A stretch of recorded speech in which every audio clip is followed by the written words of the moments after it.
Hey guys, welcome back to another video. Second video of 2022, and today we're going to be checking out the Bang & Olufsen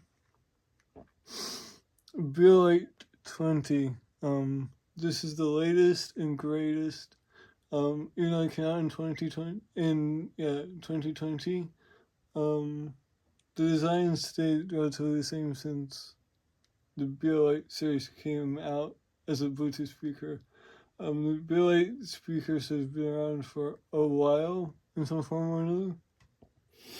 So this is the highest end, and I have mine in what Bang & Olufsen calls Gray Mist. Now it comes in other colors. Well, actually, only one other color, and that's called Black Anthracite. I got this because it looks more clean, more minimal. So great design. On top is around the border right here is a nice high quality plastic. It sounds a bit scratchy, but it's actually really nice. It's soft touch, but not like it's hard to explain, but it's not cheap feeling. Right over here, the Bang & Olufsen logo, the B&O logo is in the classic font, the vintage font. And on that is a real full grain leather handle. As you can see, it has some wear on it. Actually, you cannot see that. No, you can. Very nice. Smells like real leather. Feels like real leather. It's got the grain and everything. On top, right here, you have all the controls. Let's stand up.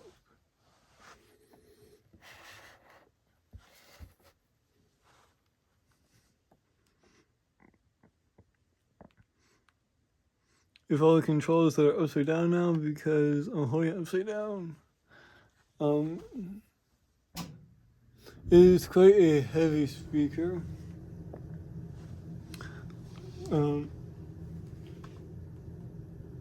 So with it charges over USB-C, and it's got wireless charging on top, and this very, very, very soft touch. Not sticky, not. I don't know how to describe it as in plastic terms, but it's very luxurious at feeling. The buttons, unlike the V-Flip that we reviewed yesterday, have a very nice tactile bump, but they don't feel cheap. They have a nice satisfying press.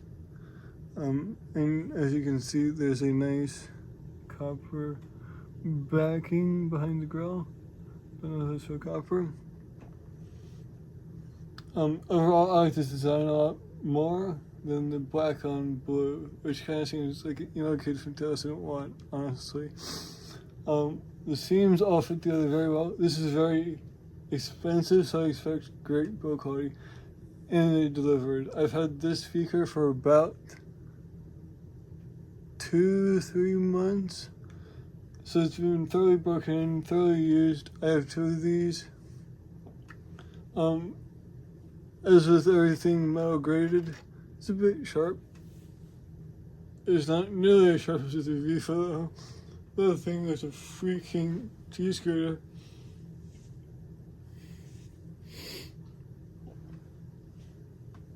So inputs.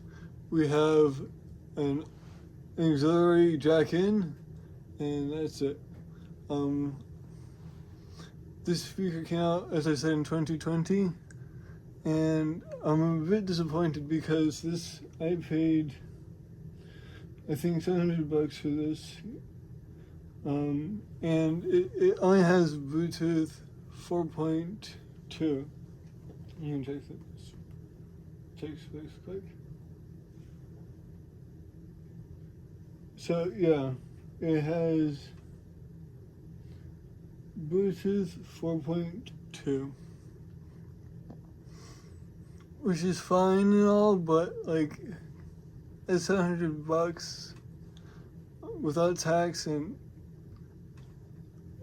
it seems like a bit of an oversight, especially in 2020 when this came out once again.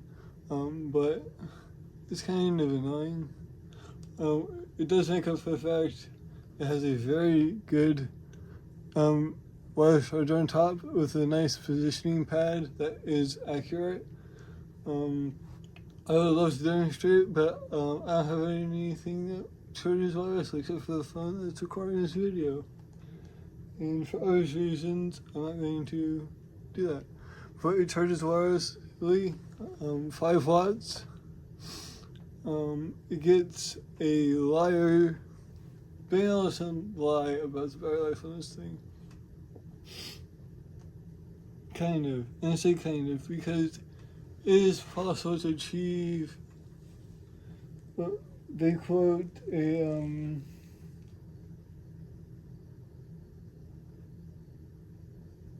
8 hours of listening time. And that's possible if you listen for like very, very low volumes in in reduced bass mode. And listen, this thing gets very loud. It has bass, which I'll get to in a second. Which leads us into our next point. Drivers. Actually, before that, this thing actually cracks me up because they listen say, and we're reading this from their text specs on the website. Official text specs for this are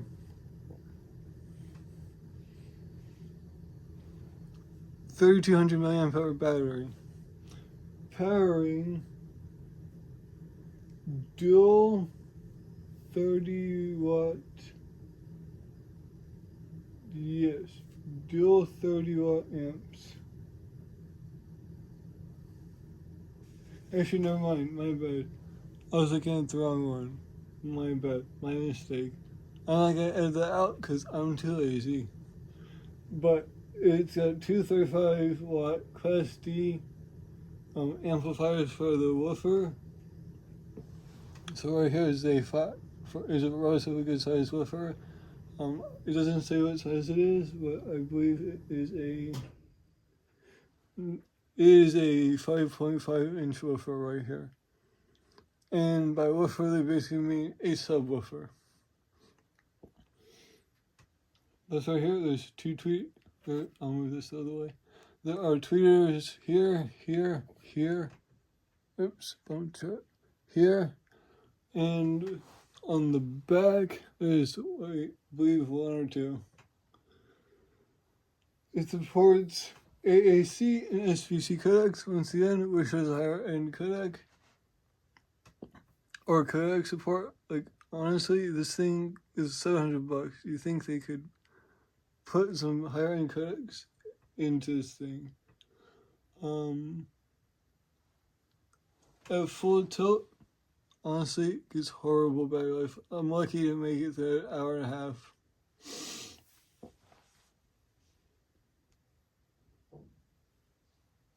So that leads us on to the user experience and then the app. So we'll do the user experience because it's actually pretty good. Unlike the VFUT, you have very nicely laid out buttons, a very nice carrying handle, and this thing does not slip. Like, I'm moving the table, this thing's not slipping. And what I really love is that unless you're playing like stupidly bass heavy music, well, even then, it doesn't move at all or vibrate at all. That's why it's not on a beanie or dampening. This thing does not vibrate. The top vibrates a bit, and like an iPhone won't stick to it. At least mine doesn't at like full blast on like a rap song. But aside from that, everything works. It's great. I will say it's 5 watt wireless charging. It's not amazing, but it's okay. It'll get you by.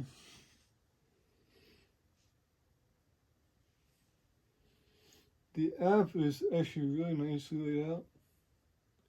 and I like it a lot. It's not quite got a graphical EQ. I'll show you that in a sec right now.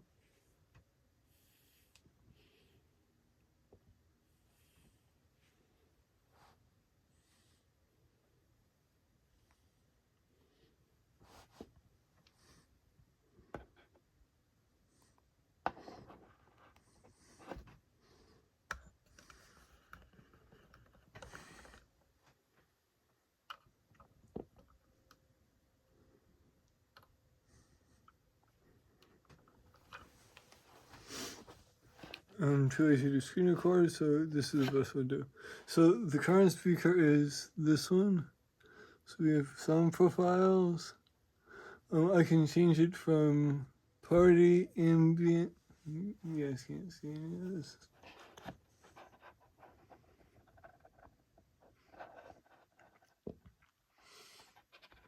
Or you guys can tune the speaker to sound basically how you would want it.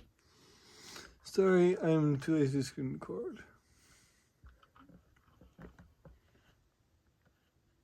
Here's a better view.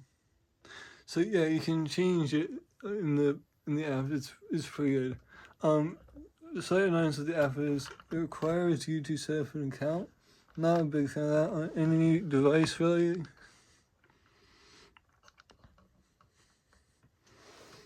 But hey, it syncs everything and it's pretty slow. And it's fairly instant. I have a problem with the Quick Connect.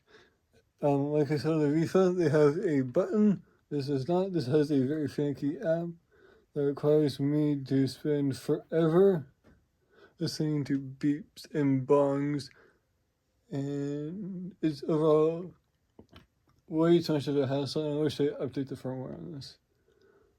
So let's jump into the sound.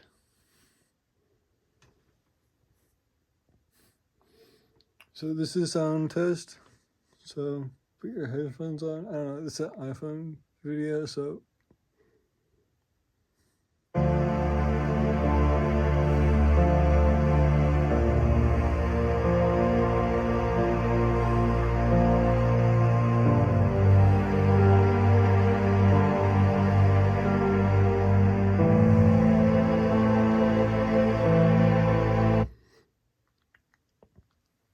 This is an optimal mode, so this is the default mode. Obviously, throughout the modes as the song goes on. So stay alert, I guess.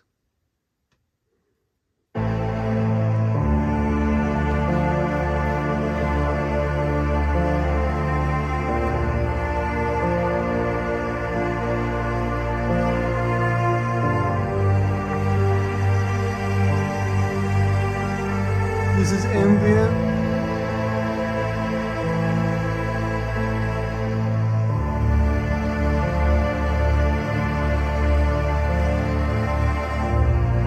This is party.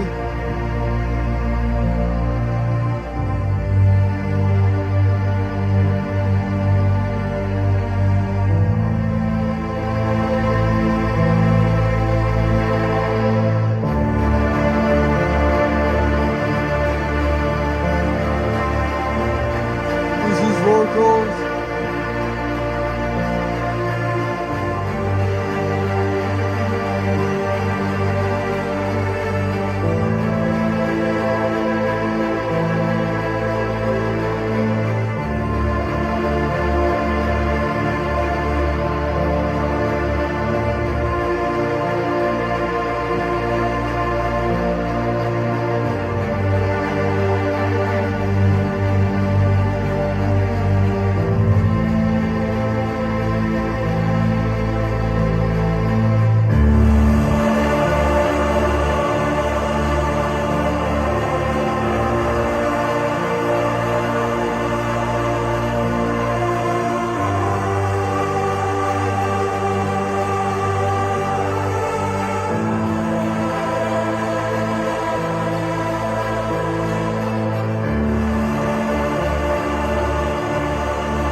So as you guys can hear, it's a great, well, maybe you can't, but it's a great separation. It's a great bass response. Actually, you could probably play some bassy music. It's got great dynamic range. I will say it's lacking a bit of detail. And I put that down to the Bluetooth standard. I really do wish it was a higher bitrate, higher quality one. You know, I have an iPhone.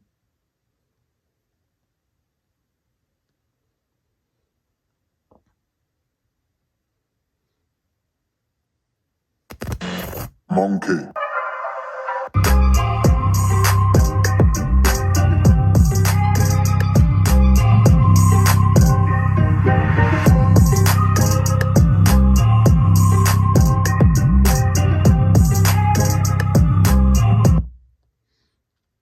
We can't play too much of that song because it's kind of copyrighted. Even though it says it's not copyright, I'll get into that later.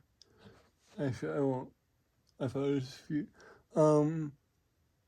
So it's a very good bass. Apparently it plays, very Olufsen quotes, it plays down to 37 hertz and all the way up to 21 hertz. I believe that it plays up to 21 hertz. In my testing, it plays down about minus 6 dB to about 27 decibels. I mean to 27 hertz. My bad. It sounds great. It's got very, very low bass, very punchy, and it doesn't suffer from the V-foot issue of the bass overwhelming and everything else. However, if you just stick it in party mode, the bass is a bit boomy. I wish it was less boomy and more tightly controlled in party mode. You can probably tune that out, but so far it's a bit boomy as of today's recording. But I believe, I might be wrong, but I think this has the most bass of any Bluetooth speaker on the market right now. It's not plugged in. Seriously, it's not very big at all. Here's like a size 11 shoe comparison.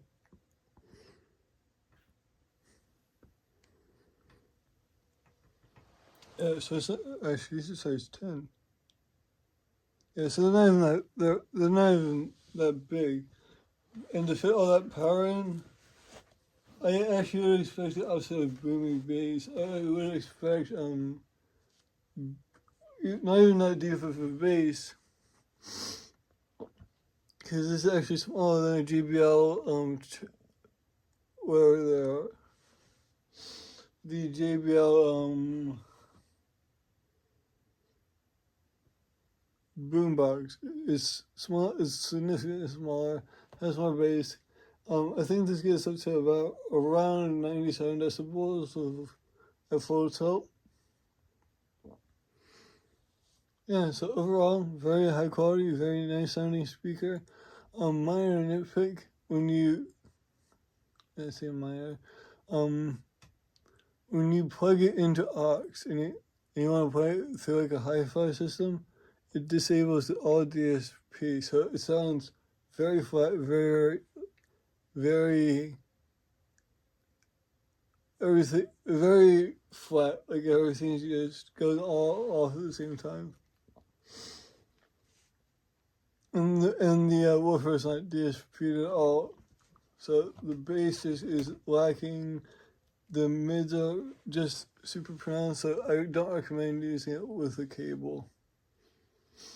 At least not on this firmware update, or the current firmware. And because it doesn't support Bluetooth 5.0 or a fork of 4.2, whatever that would be, it does not support proper multi-device connect. So it's a kind of pain because you have to physically unpair from one device to pair to another, which I mean, it sounds great, it looks great, it feels great, it's heavy, it's stupidly solidly made, like,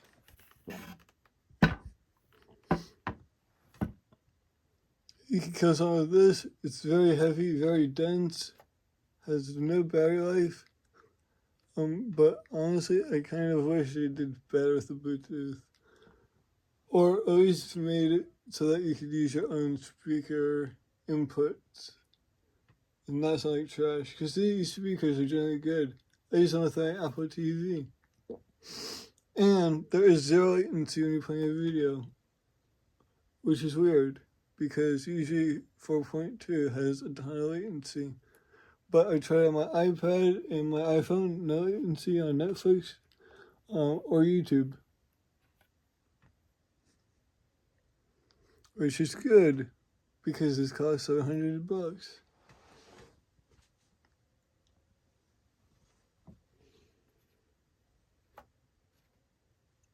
Yeah, so I think that's it for this review. Thanks for staying to the end, and I hope you have a nice day.